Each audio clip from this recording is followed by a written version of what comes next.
আমি গর্বিত, তার কারণ আমি বিটিএস আর্মি। পাখি তুমি বাংলাদেশে এসো না, কারণ আমরা আর্মিরা ছাড়া বাংলাদেশের সবাই খারাপ।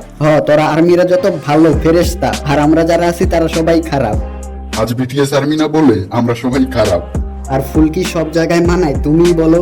যেহেতু আফাই আমারে বলতে বলছে, আমি বলি আফা আপনার কাছে যেটা ফুল মনে হইতাছে ওইটা আমার কাছে ডাস্টবিনের ময়লার থেকেও খারাপ। আপনি খুব ভাগ্যবান জিয়ন সাহেব, কেননা আপনার জন্য আমার বোনটা আজ এই পৃথিবীতে নেই। আর মিস তোমাদের জান্নাত আর বেঁচে নেই। আমি ওর বড় ভাই লাকি বয় জিয়ন জাংকুক। আচ্ছা, জাংকুকের নামে মামলাটা কোন থানায় করলে ভালো হয় একটু কমেন্টে জানায়েন তো। না মানে আমি বুঝতেছি না। নাম বললে চাকরি থাকবে না।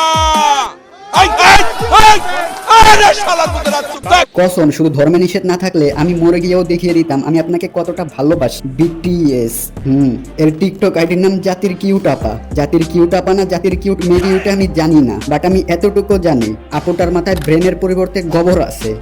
তুমি ঠিক দাও কেন? ধর্মে নিষেধ, তাই আপুটা আত্মহত্যা করতে পারতেছে না। আচ্ছা আপু, আপনার ধর্মে কি একজন বিধর্মীকে ভালোবাসার জায়েজ আছে?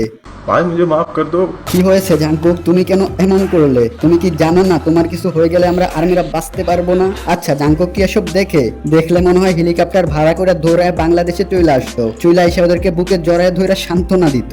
আমরা জানি বিটিএস এর অনেক মেয়ে ফ্রেন্ড আছে, বাট তাদের আবার কিছু কিছু ছেলে ফ্যানও আছে। বাট আমি বুঝি না বিটিএস এর সব ছেলে ফ্যান গুলা এইরকম কেন হয়? দেখতে হিজড়ার মতো। মানে ওরা মেয়েদের মতো লিপস্টিক নিতে পারবে, কানে দুল পড়তে পারবে, ছেলে হয়ে ছেলেরে কিস করতে পারবে। আর আমরা গে বললে দোষ, যত দোষ নন্দ ঘোষ। तुम जैसे तो अगर मार के जेल जाना पड़ा 14 साल मंजूर है। जिस दिन मेरे सामने पड़े ना मारूंगा, लेकिन एक बात पक्की है, पब्लिकली मारूंगा।